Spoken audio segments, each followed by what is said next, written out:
बिस्मिल्लाहिर्रहमानिर्रहीम। अस्सलाम वालेकुम प्यारे दोस्तों, इस्लामिक वीडियो के लिए हमारे चैनल महताब आलम इस्लामिक वॉइस को सब्सक्राइब करें। दोस्तों, आज इस वीडियो में हम आपको दो वाक़या सुनाएंगे। पहला, दुआ मांगते वक्त हम कौन सी गलतियां करते हैं कि अल्लाह हमारी दुआ कबूल नहीं करते, और दूसरा वाक़या, 4 किस्म के मर्दों से औरत का निकाह करना हराम है। प्यारे दोस्तों, हम अक्सर यह समझते हैं कि अल्लाह रब्बुल इज़्ज़त हमारी दुआ कबूल क्यों नहीं करते।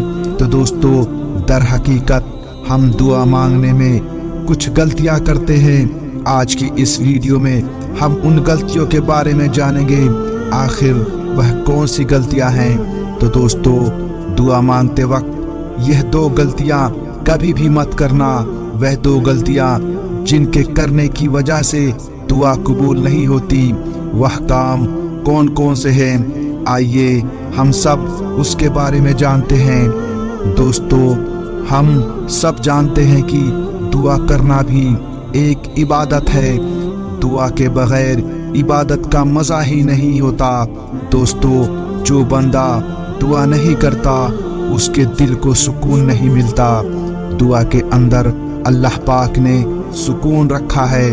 लोग दुआ तो बहुत मांगते हैं, लेकिन दुआ के अंदर गलतियां भी करते हैं, जिनकी वजह से हमारी दुआएं कबूल नहीं होती।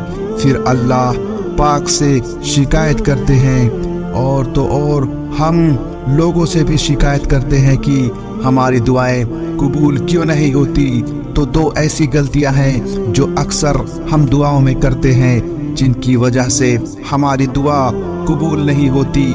दुआ के अंदर हमारी पहली गलती यह होती है कि हम दुआ तो मांगते हैं, लेकिन हम अपने गुनाह माफ़ नहीं कराते। हमारे गुनाह इतने ज़्यादा होते हैं कि दुआ के अंदर कबूलियत में वह रुकावट बनते हैं।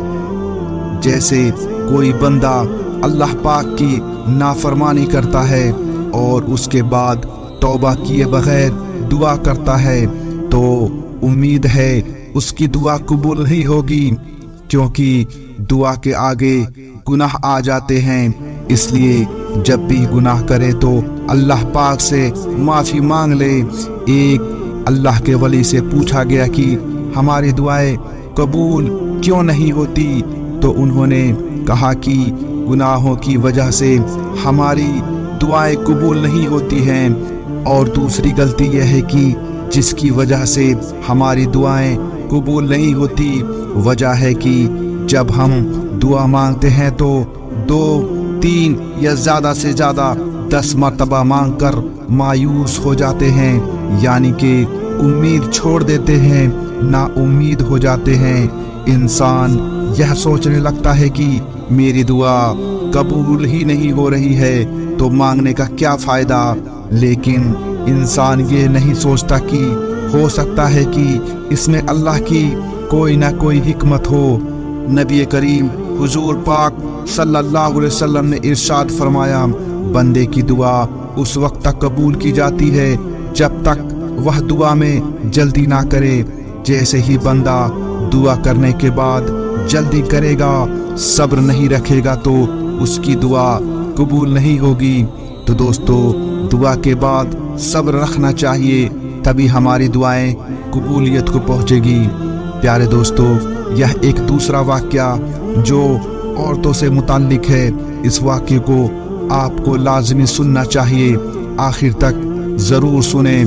हजरत अली रज़ियल्लाहु अन्हु ने औरत से मुखातिब होकर फरमाया, इन 4 लोगों से शादी मत करना। आखिर हजरत अली रज़ियल्लाहु अन्हु ने किन मर्दों के बारे में ऐसा फरमाया, तो चलिए जानते हैं। हजरत अली रज़ियल्लाहु अन्हु ने फरमाया, इन 4 किस्म के मर्दों से निकाह मत करना।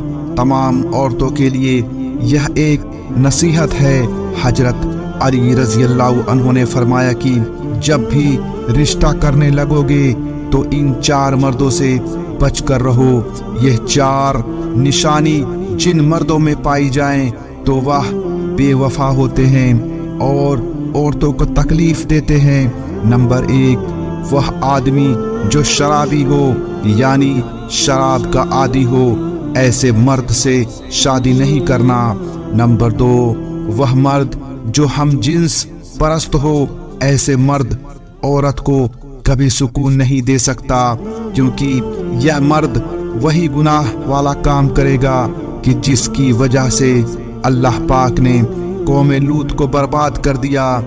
نمبر 3، ایسا آدمی جس کا سود کھانے کا کاروبار ہو، اس سے نکاح مت کرنا، کیونکہ اس کی آمدنی میں برکت نہیں ہوگی، اور اگر آدمی میں برکت نہ ہو تو گھر میں سکون نہیں ہوتا۔ ایسے مرد سے بھی شادی نہیں کرنی چاہیے۔ نمبر 4، آج کا بے حیا معاشرہ شرم و حیا چھوڑ کر انسان ہونے کے باوجود اپنے آپ کو رذیل جانوروں کی صف میں کھڑا کر چکا ہے۔ ہم جنسی یعنی مردوں کا مردوں سے اور عورتوں کا عورتوں سے خواہشات پوری کرنے کا عمل وہ منحوس اور بدترین جرم ہے جس کو دنیا میں سب سے پہلے قوم لوط نے کیا، جس کی وجہ سے اس قوم کو دنیا ہی میں ایسا بھیانک عذاب دیا گیا جس کی مثال دنیا کی تاریخ میں کہیں نہیں ملتی۔ ان کی بستیوں کو الٹ کر انہیں پتھروں سے سنسار کیا گیا، اور جس جگہ وہ بستیاں الٹی گئی وہاں بحر مردار کے نام سے ایسی جھیل بن گئی جس میں اب تک بھی کوئی جاندار چیز زندہ نہیں رہتی۔ اس منحوس عمل کی شریعت میں نہایت سخت برائی بیان ہوئی ہے۔ ایک حدیث میں نبی صلی اللہ علیہ وسلم نے ارشاد فرمایا، ان بدترین چیزوں میں جن کا مجھے اپنی امت پر سب سے زیادہ خطرہ ہے، قوم لوط کا عمل ہے۔ ایک روایت میں ہے کہ جب دو مرد ایسا کام کرے تو دونوں کو قتل کر دیا جائے، یعنی ان پر زنا کی حد لگائی جائے۔ حضرت ابن عباس رضی اللہ عنہ سے مروی ہے کہ انہوں نے ایسے شخص کی سزا کے بارے میں فرمایا کہ اسے شہر کی سب سے اونچی عمارت سے گرا کر پتھروں سے سنسار کر دیا جائے۔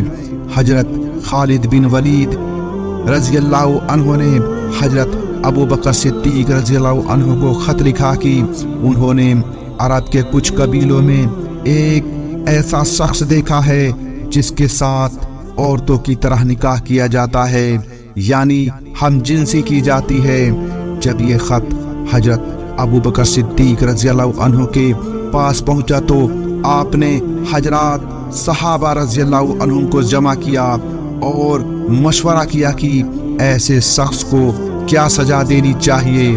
تو حضرت علی رضی اللہ عنہ نے فرمایا کہ یہ ایک ایسا جرم ہے جس کو صرف ایک امت یعنی قوم لوط نے کیا تھا، تو اللہ تعالیٰ نے انہیں ایسی سزا دی جو آپ جانتے ہیں۔